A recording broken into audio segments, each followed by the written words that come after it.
On arrive à, disons, 24% enfin, on va arriver bientôt à un quart de la population vivant en France, soit immigrés, soit enfants d'immigrés. Est-ce que c'est beaucoup, est-ce que c'est peu? Par rapport à un certain nombre de pays voisins, c'est équivalent. En Allemagne, on est aux alentours de 24%, 25% également. Aux États-Unis, alors bon, il y a des doutes évidemment à cause de l'ampleur des clandestins, mais en gros, on est à 26%, c'est un peu supérieur, mais pas tellement.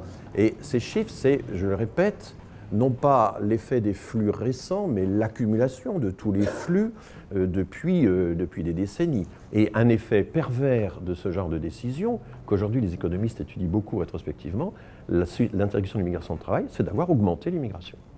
Ça, c'est alors typiquement le genre de décision dont on ne mesure pas les effets parce que les gens ne sont pas repartis. Il y avait une rotation dans l'immigration de travail qui était très importante. Les gens migraient pour un certain nombre d'années, puis ensuite revenaient chez eux acheter leur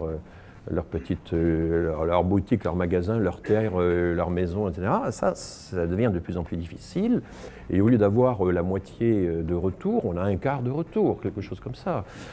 Et donc, ça gonfle le nombre des résidents. Et du coup, ces hommes qui sont là font venir la famille, l'épouse, ou fondent une famille. C'est au bout de 7 ans, par exemple, que vraiment, par exemple, les personnes obtiennent un emploi conforme à leur diplôme.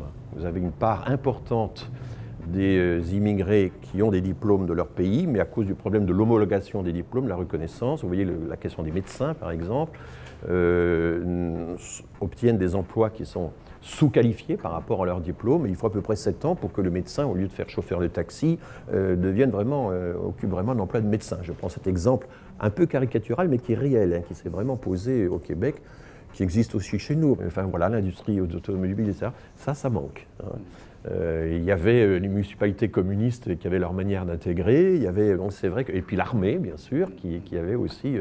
Donc toute cette intégration un peu institutionnelle a beaucoup baissé.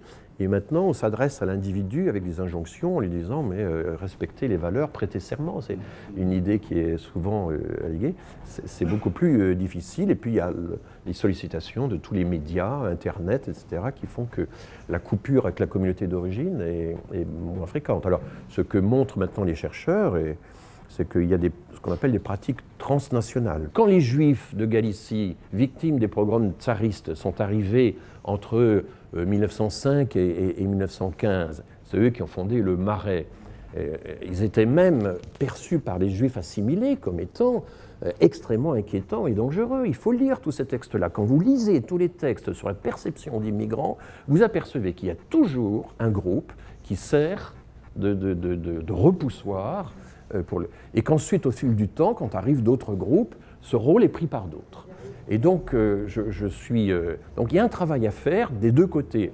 Mais enfermer les gens dans leur culture, dans leur civilisation, en disant « ils seront ainsi pour toujours et à jamais », c'est faux.